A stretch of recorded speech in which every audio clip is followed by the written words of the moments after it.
더 나은 삶, 어린이가 안전한 대한민국 연속기획. 제목은 어린이를 위한 나라는 있다, 이렇게 준비를 해서 오늘 그 두 번째 시간을 맡고 있는데요.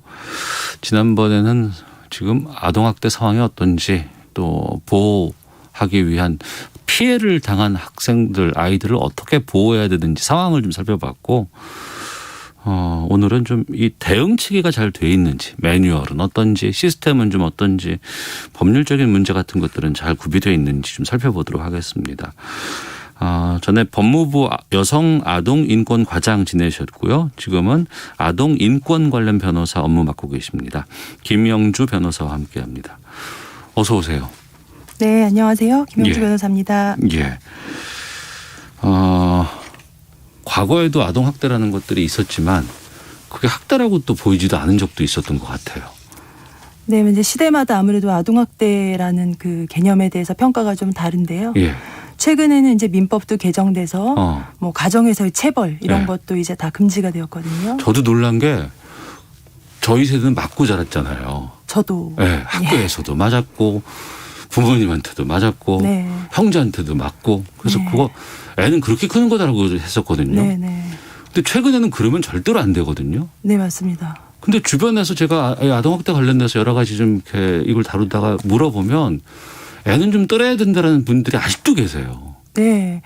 사실 근데 이제 법적으로도 이미 개정이 다 되었고요. 예. 현장에서는 그런 부분이 이제 아동학대로 이미 취급이 되고 있기 때문에 이제 주의를 하셔야 될 부분이죠. 네네. 저도 사실 많이 맞고 자랐고 또 아직도 뭐 주변에서 맞으면 아이가 뭐 더 나아진다, 예, 뭐 예. 행동이 교정이 된다. 이제 그렇게 이렇게 말씀하시는 분들이 생각하시는데 계세요. 지금 생각해 보면 네.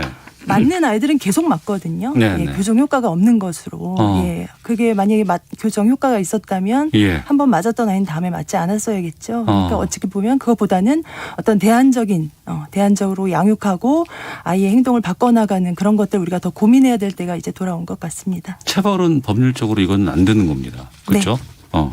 거기서부터 출발을 하고 그런데 이제 보면은 주변에서 챙겨야 된다는 얘기 참 많이 하는데 네. 아동 학대가 저 집에서 있어 아니면 주변에서 봤어요. 그럼 그때부터 어떻게 해야 되는 건지 그럼 또 어떤 신고 체계를 통해서 신고를 하게 되면 그 시스템들은 잘 작동이 되는지 이 부분 궁금해하시는 분들이 많이 계시거든요. 이거 매뉴얼 같은 것들을 좀 설명을 해 주세요. 먼저. 네, 사실 지금 아동학대 신고 체계는 이제 112로 통일이 되어 있습니다. 아, 그래요? 이제 112로 이제 신고를 하면 네. 이제 경찰하고 그 지자체에 보면 아동학대 전담 공무원이라고 있습니다. 네. 이분이 이제 같이 나오시죠. 나오셔가지고 뭐 학대 내용, 뭐 상황, 뭐 아이 피해 정도, 뭐 이런 것들을 보시고 어떤 거는 이제 진짜 사건으로 입건을 해서 이른바 이제 조사도 하고 이제 이른바 형사 사건처럼 쭉 진행이 되기도 하고요. 네. 어떤 경우엔 그게 아니라 그냥 사건화되진 않더라도 그냥 좀 지켜보는 정도로만 정리되기도 하고 이렇게 진행이 됩니다. 네. 이제 가끔 그런데 어떤 사건은 주변에서 인식을 했는데 112로 전화하기는 좀 부담스러울 수도 있잖아요. 그렇죠. 네, 네. 그럴 경우에는 그냥 이제 지자체로 연락을 하기는 하는데요. 아직 지자체 자체로 어떤 핫라인이나 이런 전화 체계가 있지는 않고요. 예. 지자체에 따라서는 뭐 신고를 받기도 하고 뭐 상담이나 이런 걸 받기도 하고 이런 체계도 있다고는 합니다. 그래서 사실 이제 현장에서는 아동단체에 따라서는 그런 부분도 필요하지 않냐 이런 지적들이 되고 있는 상황입니다. 그게 일원화되면 안 될까요? 지자체로 전화를 하건 어디다가 얘기를 하건 간에 동사무소로 얘기를 하건 간에 112로 다 통일화가 되면 좋을 것 같은데 그렇지는 지금 않나요? 이제 112로 통일화가 됐는데요. 지금 112라는 체계 자체가 우리의 인식 속에서는 딱 범죄 신고 이미 이렇게 돼 있기 때문에 거기다 신고하면 내가 또 그러니까 주변에서 이제 뭐 증언해야 되는 거 아니야? 그렇죠. 귀찮아지는 거 아니야? 부담 가지시고 혹시 내가 네. 애가 그냥 우는 건데 오해하고 또 내가 오바해서 전화하나 이렇게 좀 부담스러워하시고 그리고 나중에 그 집에서 나 네. 공격하면 어떡하지? 그렇죠. 보복하면 어떡하지? 그래서 이제 112라는 그 신고 체계가 갖고 있는 조금 무거움이 있어서 예, 사실은 좀 가볍게 상담하거나 이런 체계도 필요하지 않나 이제 이런 문제 제기도 있는 상황입니다. 그러면 아직도 그게 정리된 딱 일원화되거나 정리된 건 아니군요. 네, 여러 가지 이제 필요성들이 제기되고 있고요. 이제 얘기가 되고 있는 상황이고 이제 아동복지법에서는 지자체에서 이제 이런 긴급 전화 체계를 운영해라 이렇게 이제 조문은 되어 있습니다. 그래서 네. 이 부분도 아마 진행되면서 개선될 것이라고 전 보고 있습니다. 그 부분도 있는 것 같아요. 신고가 그렇게 부담스럽다고 한다 그러면 네네.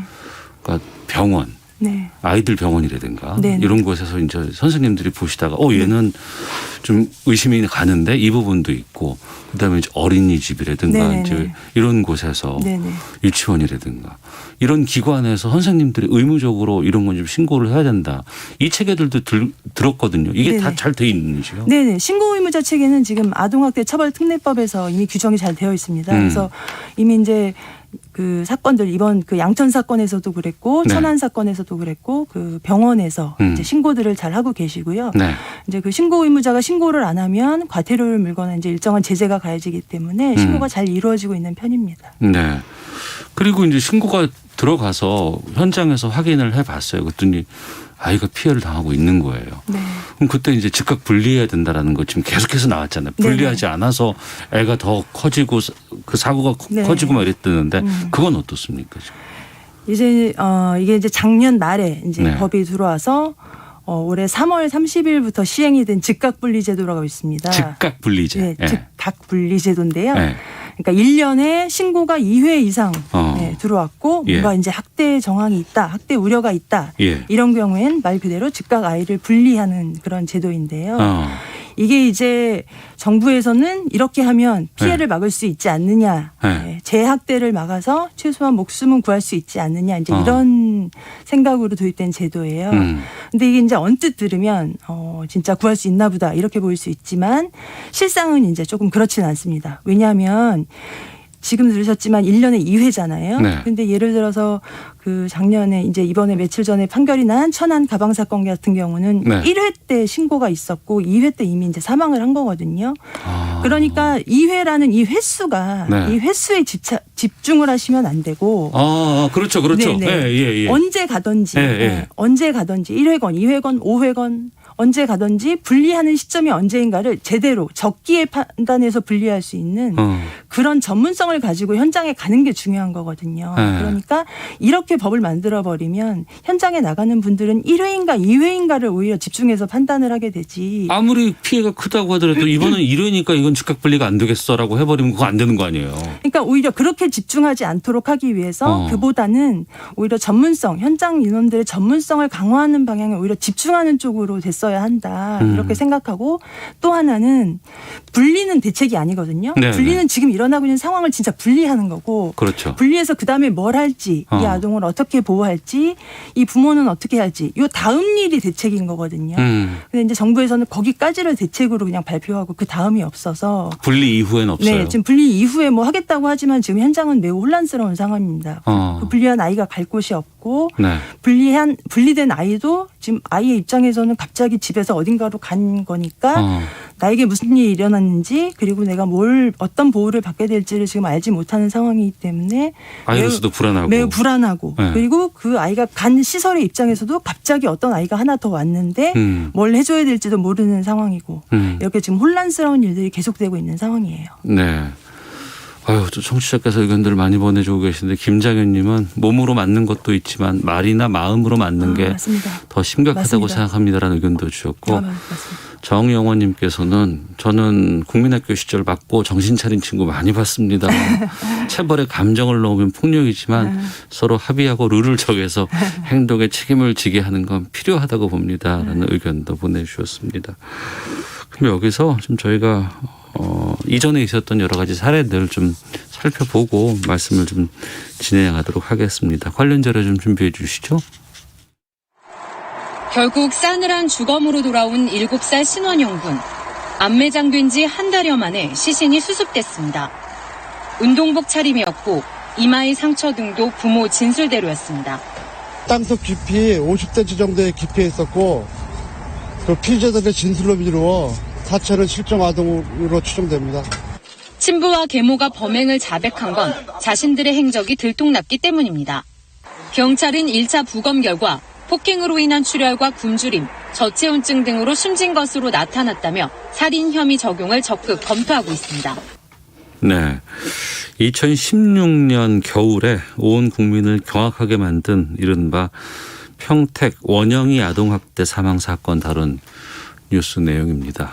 근데 2016년이면은 5년 전이거든요. 5년 사이에 이게 반복이 되고 있잖아요. 지금 상황에서. 관리의 구멍, 제도적인 허점 같은 것들이 좀 있지 않을까 싶은데 지금 원영이 같은 경우에도 그 피해 아동을 3년 동안 관리가 돼 있었는데 사망 사고가 또 발생하게 된 거거든요. 네, 이제 관리를 하고 실제 여기서 이제 분리를 했었죠. 예, 예. 분리를 해서 집에 돌려 보냈는데 예, 또 이렇게 이제 그러니까 분리 이후에가 전혀 안 된 거 아니에요? 네, 이제 사후 관리 이른바 이제 돌아갔을 때 얘가 이제 제약대를 당하지 않고 잘 지내느냐를 관리를 해야 되는데 이 부분이 이제 잘 되지 않았던 것이고요. 예. 뭐 돌아갔을 때 가해자들에 대해서 뭐 예를 들어서 가해자가 다시는 그러지 않도록 어떤 조치를 취했다던가 아동이 잘 지내는지에 대해서 챙기는 것에 대해서 어떤 일정한 조치가 취해지지 않고 그대로 있었기 때문에 네. 결국은 이렇게 이제 슬픈 결론으로 돌아온 것이죠. 그러니까 아동 보호 전문 기관이라는 곳이 존재를 하고 거기에 힘을 빌린 거 아니에요? 어떻게 보세요, 이 부분에 대해서는? 네, 근데 사실 아동보호 전문기관이 이제 원래 이런 사례 관리를 하는 것이고요. 예. 지금 개정된 법에 따라서도 이제 여기서 사례 관리를 맡게 돼 있습니다. 근데 이제 원래 예. 사건이 딱 터져서 조사를 할 때는 그 가해자들이 말을 좀 어느 정도 들어요. 예, 예. 그랬다가 이제 조사 끝나고 뒤에 사례 관리할 때쯤이면 가해자들이 조용히 끝났네. 이제 사례 관리만 하면 되네. 이제 이때부터 나 겁나다가 이제 상황이 좀 진정이 되는 것 잘안 같으니까. 됐습니다. 네네. 다시 예, 말해서 예. 무슨 얘기를 하고 싶냐면 사례 관리가 사실은 더 어렵다. 아. 이 부분이 더 어렵고 이때가 오히려 더 쉽지가 않습니다. 예, 예. 언뜻 보면 그냥 평화로워 보일 수 있거든요. 그래서 여기가 더 집중해서 잘 해야 되고 또 뭔가를 원위치시키고 잘 돌아가게 하는 게 원래 매사 더 어렵지 않겠습니까? 네네. 근데 이제 아동보호 전문기관은 사실은 민간기관입니다. 지금 그냥 일반 어떤 뭐 단체들이 위탁을 받아서 하고 있어요. 예, 예. 근데 이런 민간기관이 가해자한테 가서 잘 지내니, 잘 있니, 애 안 때리니 이렇게 확인을 하려고 할 때 이 가해자들이 네, 그렇습니다. 어떻게 하겠습니다. 이게 아니라 예, 예. 누구세요? 왜 뭔데 끼어드세요? 나 이 아빠인데 연락하지 마세요. 예. 이렇게 해버리면 이제 할 수 있는 게 없는 상황이 되는 것이죠. 그게 이제 반복돼 왔고 지금까지 이어지고 있고 한계가 있을 수밖에 없는 것이죠. 그 한계 부분에 대해서 저도 좀 말씀을 드리고 싶은 게 네네. 그러니까 언론에서 저희도 마찬가지예요. 뭐 이런 거 다룬다 그러면 뭐 거창하게 뭐 하다가 뭐 한두 번 하다가 뭐 네. 문제가 많습니다. 네. 바꿔야죠. 네. 이런 거 시스템 제대로 만들어야 네. 되지 않겠습니까? 얘기는 하지만 시스템이 갇혀 있다고 하더라도 현장에 계신 분들이 이걸 어떻게 수월하게 적용할 수 있느냐. 그리고 그 일을 내가 결정하고 행동함에 있어서 주저함이 없게끔 하는 것들까지도 보조를 해줘야 된다고 보거든요. 맞습니다. 그러니까 저희가 이제 무슨 대책이 나오면 저희 이제 아동 전문가들, 아동학대 이쪽 일 하시는 분들은 진짜 힘이 빠져요. 왜냐하면 네. 이게 보이거든요. 이게 현장에 나가서 할 수 있는 일이 아니고 아무리 잘 만들어져도 네네네. 현장에서는 네. 적용할 수 없는 것들이 있을 거 책상에서는 아니에요. 되게 멋있어 보이는데 현장에서는 어려운 거죠. 예를 들어서 이제 아동보호 전문기관이 예를 들어서 가해자한테 뭘 할 수 있게 뭐 강화하겠다. 네. 그럼 뭘 가지고 나가냐면 가서 상담을 받으세요. 이런 걸 하러 나갑니다. 근데 우리가 생각하는 그 가해자들은 예.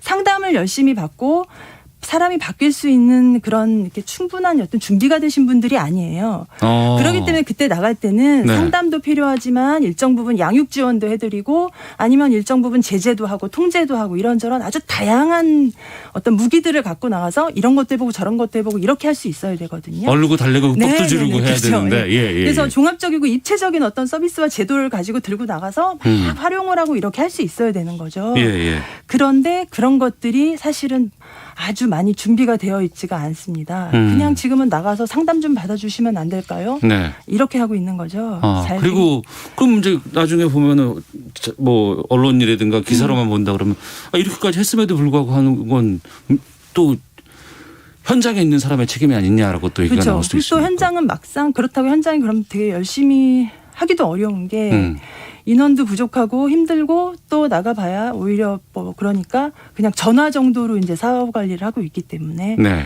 뭐 전화 뭐 2회, 전화 3회 이렇게 하고 있거든요. 그럼 전화를 누가 받느냐? 아기가 받을 리가 없잖아요. 네. 가해자가 받습니다. 애 잘 있어요. 이렇게 하면 이건 아무 의미도 없는 사업 관리가 되는 거죠. 예. 사실은 아주 근본적으로 아주 전환해서 아예 새로운 체계를 만들고 고민해야 될 시점이라고 저는 보고 있고요. 네. 그런 점이 아쉬운 상황인 거예요. 자, 관련 자료 하나가 또 있습니다. 이 내용 듣고 또 말씀 나누죠. 인천지방경찰청 여청수사계는 아동학대치사 혐의로 26살 A씨를 체포해 조사하고 있다고 밝혔습니다.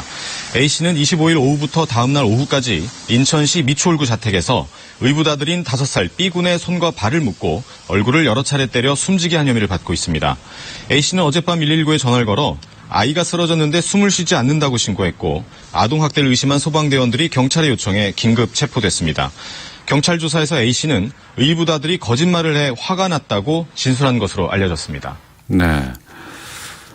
뭐 친부, 친모, 의붓아들에 대한 부분들도 있고 또 뭐 여러 가지 입양 과정에 대한 부분들도 있고 상당히 폭넓게 우리 주변에서 이런 일들이 많이 벌어지고 있다는 것에 대해서 많은 분들이 놀라고도 있습니다. 하지만 이게 쉽게 개선이 안 되는 어려움들도 있는데 그 부분에 대해서 좀 말씀을 좀 나눌까 합니다. 앞서 부모에 대한 제재라든가 아니면 뭐 강제성 네. 이런 부분들을 어떻게 좀 강화할 수 있는 방안이 없을까요? 네, 이제 사실 어떤 제재나 예. 그런 것들은 이 법에 이제 조금 준비가 되어 있는 편입니다. 그런데 이제 이런 것을 활용을 하려면요. 네. 이런 게 이 사람한테 효과적이다. 그리고 이거는 학대고 이 사람은 이렇게 해야겠다라는 매 순간에 고도의 전문적인 판단이 계속 들어가야 되거든요. 그렇죠. 그렇죠. 예, 예. 예를 들어서 이제 이번 양천 사건 예를 들면 지금 이번에 다 언론을 통해서 보셨겠지만 예를 들어서 학대인데 학대인지조차 판단을 못했고요. 네. 학대라고 판단을 하면 얘를 분리하는 게 맞는지를 판단을 못했고요. 그다음에 분리를 했다면 뭘 해야 되는지를 판단을 못했고요. 예를 들어서 입양을 파양을 시킨다든가 그 다음 일을 점점점 판단을 아무것도 못한 상황이지 않습니까? 그러니까 그런 판단이 제대로 돼야 되는 거거든요. 그럴 때 그다음에 법에 있는 각종 제도들을 다 활용해서 그다음에 이렇게 제재도 하고 아니면 아까 말씀대로 준비된 서비스도 제공하고 이래야 되는데 이제 그런 것들이 안 되고 있는 게 문제죠. 사실은 결국은 전문성의 문제로 다시 귀결된다 이렇게 네. 말씀드릴 수도 있겠습니다. 근데 전문성의 부분이라고 한다 그러면 이쪽에 종사하시는 분들에 대한 대우가 좋아야 되고 많은 분들이 좀 긍정적이고 희망을 갖고 좀 가려고 진출하는 분야가 돼야 된다고 하는데 또 그렇지도 않을 거 아니에요. 이 부분은 사실 되게 하루 이틀이 될 일은 아니겠죠. 우리가 전문가를 하나 만들 때 네. 우리가 그냥 우리 주변에 이제 딱 돌아볼 때 저 사람 전문가로 키워졌다라고 할 때 그 사람에게 투여되는 건 굉장히 많은 시간과 돈이잖아요. 그렇죠. 예. 그러면 우리도 지금부터 해서 내일 만들어지는 게 아니라 엄청난 시간과 돈을 투여해야 되겠죠. 네, 네. 그러려면 지금처럼 예를 들어서 예산도 지금 있는 예산에서 몇 프로 추가 이런 차원이 아니라 아예 차원을 달리해야 될 것 같고요. 차원을 달려야 된다. 예산도. 네네. 시간도 시간을 투여한다는 건 예. 결국은 한 명이 일을 하고 있는데 그 사람한테 공부할 시간을 어떻게 줄 수가 없지 않겠습니까? 인원을 더 많이 투여해야 한 명이 공부할 때 한 명은 일하고 번갈아 가면서 그렇죠, 일을 할 수가 그렇죠. 있잖아요. 예. 결국은 인원도 많이 투여하고. 예. 그리고 그분들에 대한 대우도 그러니까 지금처럼 현장에 나가서 잡일하고 위에서 뭐라고 명하면 나가서 자리나 확인이나 하고 오고 이런 차원이 아니라 네. 너희는 아동 보호 체계에서의 매우 중요한 일을 하고 있다라는 식의 대우를 좀 해줘야 되는데 이 세 가지가 지금 다 안 되고 있거든요. 그러니까 잘 되고 있나 가서 확인이나 하고 가해자한테 봉변이나 욕이나 먹고 오고 예. 네, 시간 없고 그렇죠? 월급 제일 조금 받고 이런 식의 상황이라면 좋은 인력이 오지 않고 와도 1년을 버티지 않기 때문에 네. 결국은 전문성이 쌓이지 않고 이쪽 일을 담당하는 사람은 늘 초심자일 수밖에 없는 것이죠. 항상 그러고 보면은 일이 터지면 그때는 막 호들갑을 떨다가 시간이 지나고 나서 조금 진정돼서 뭔가 대책을 세울 때 본다 그러면 항상 끝에는 예산 얘기가 계속 나올 수밖에 없더라고요. 근데 결국은 어쩔 수가 없습니다. 이쪽은 예를 들어서 아동 문제는 다른 분야랑 달리 투입 대비 산출물이 바로 눈에 보이지가 않는 분야거든요. 그렇죠. 다른 산업이나 이런 거와 달리 예, 아동은 정말 이만큼 돈을 줬으면 성과를 내야지라고 할 수 있는 게 아니잖아요. 네. 성과가 보이지도 않고 성과가 없어야 성과인 거 아니에요. 그렇죠. 네. 그렇기 때문에 어찌 보면 한편으로 보면 그 예산 당국이나 그냥 금전적 이 비용 대비 효과 이런 측면에서 보면 무익하거나 좀 무리한 얘기로 들리실 수도 있겠지만 결국은 그럼에도 불구하고 우리가 끝없이 투자를 해야 되는 분야라고밖에 볼 수 없고요. 네. 그런 전제로 계속 우리가 사회적 합의를 이루고 이 부분을 관심 있게 바라보는 수밖에 없다. 저는 그렇게밖에 말씀드릴 수가 없습니다. 네. 인구 정책으로 볼 때나 그렇고 모든 게 다 중요한 부분이고. 저도 그냥 아이를 낳아라 하면서 다음날 이런 뉴스 나오면 저는 무서워서라도 아이 키우기 어려울 것 같아요. 그렇죠. 맞습니다. 예.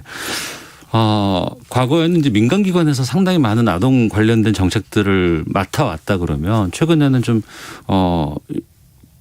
공공 주도로 좀 해야 된다는 역할들이 많이 나오고 그 기관 중에 하나가 이제 아동권리보장원이라는 이제 기관입니다. 저희가 지난 시간에도 이제 아동권리보장원 이제 본부장과 함께 말씀을 좀 나눠봤습니다만 변호사께서 보시기에 이 아동권리보장원의 역할이라든가 이런 부분에 대해서 뭐 잘 되는 점 아니면 좀 보완해야 될 점들 어떤 것들이 좀 있다고 보시는지요? 네, 제가 이런 말씀 드려도 될까 모르겠는데 말씀을 좀 드리겠습니다. 예. 그 아동권리보장원 지금 복지부 산하에 있습니다. 네, 네. 아동권리보장원 정말 중요합니다. 지금 제가 네. 지금까지 뭐 전문성 뭐 되게 중얼중얼 말씀드렸습니다만은 이 모든 게 네.